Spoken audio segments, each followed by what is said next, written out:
All right, welcome to The Explainer. Today, we are diving deep into what is, honestly, the most critical part of any disability insurance policy. It all comes down to one word: disabled. It sounds so simple, right?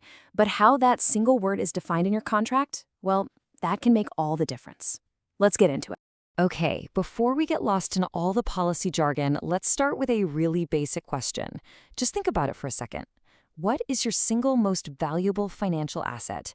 And no, I'm not talking about your house, your car, or your retirement account. What is it? The answer? It's your ability to get up every day, go to work, and earn a paycheck. That right there is the engine that powers literally everything else in your financial life. And that's exactly what disability insurance is for, to protect that engine if it suddenly breaks down. So this is where it gets really important. To get paid, you have to be considered disabled. But here's the catch. That word doesn't mean the same thing to everyone. Its meaning is spelled out legally in your policy, and that specific definition changes everything. Generally, you can boil it down to two main approaches. The first way looks at your actual job duties. Are you physically or mentally capable of doing the core tasks you're paid to do? The second approach is all about the money. Has your income dropped by a certain amount because of your illness or injury? So when a policy focuses on your job duties, it brings us to the big two. You're almost always going to see one of these two definitions: own occupation or any occupation. And trust me, understanding the difference is a really, really big deal. An own occupation policy is pretty much what it sounds like. It's asking a very specific question. Can you perform the main essential duties of the exact job you had before you got sick or hurt? It doesn't care about any other job you might be able to do. Only your job matters.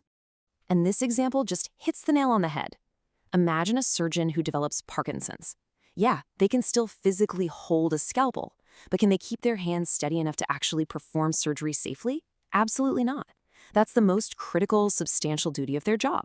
So under an own occupation policy, they're considered disabled. End of story. Now, let's flip the coin to any occupation. This is a whole different ballgame. It is much, much broader, and honestly, it's a lot harder to qualify for. The insurance company isn't just asking, can you still be a surgeon?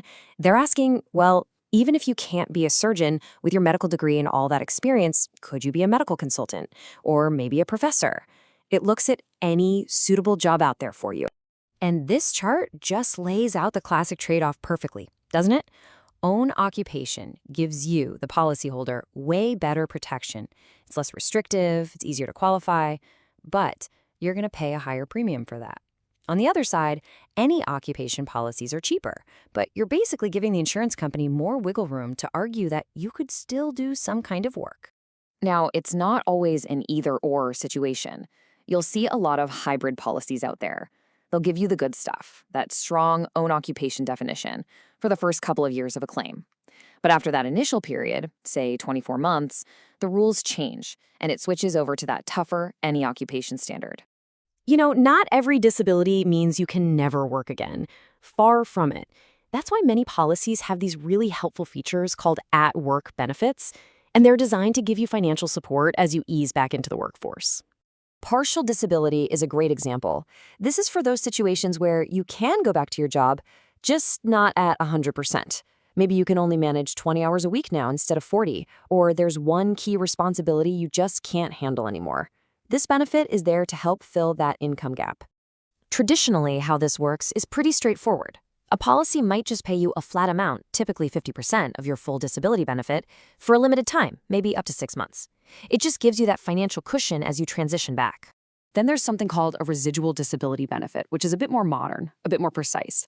Instead of a flat amount, it pays you a benefit that's directly proportional to your loss of income. So if your income drops by 30%, your benefit reflects that. For this to kick in, you usually have to show at least a 20% drop in your pay. So let's make this real. Let's say Frank was earning $5,000 a month before his injury. Now he's back at work part-time, earning $2,000. That's a 60% income loss, right? So if his full disability benefit was $3,500 a month, his policy pays him 60% of that, which is $2,100. You add that to his earnings, and he's bringing in $4,100. It doesn't make him whole, but wow, it replaces a huge chunk of what he lost. Okay, we've covered the big definitions, but you know how it is. The devil's in the details. There are a few other clauses buried in the fine print that can have a massive impact on a claim. The recurrent disability clause is so important. Look, recovery isn't always a straight line. Sometimes you have a relapse. This clause protects you if that happens. If you go back to work, but the same disability forces you out again within a certain window, usually 6 months, the policy treats it as one single continuous claim. Now, why is that such a big deal? Because it means you don't have to go through a whole new waiting period. You know, that initial 90 days or so where you have to be disabled before the checks start coming. With a recurrence, you get to skip that. Your payments can start right back up immediately, which is just a huge financial relief. And then there's presumptive disability. This clause is for the absolute worst-case scenarios. We're talking about a handful of conditions that are so severe and permanent that the insurance company just, well, they presume you're totally disabled, no questions asked. And as you can see, we are talking about truly catastrophic, life-altering events. The total and permanent loss of sight or hearing or speech, the loss of 2 limbs. If something this awful were to happen, the insurer doesn't care if you could theoretically find some way to work. The waiting period is waived, and the full benefit is paid right away. So, if you only take one thing away from this whole explainer, let it be this. In disability insurance, the definition is everything. Those words in the contract matter immensely. Whether it's own occupation or any occupation, those legal terms have profound, real-world consequences for your financial security. Understanding these definitions is the only way you can really know what kind of protection you're paying for. So I'll just leave you with this one question. Do you know what's in your policy? Because when it comes to protecting your most valuable asset, that definition is what it all comes down to.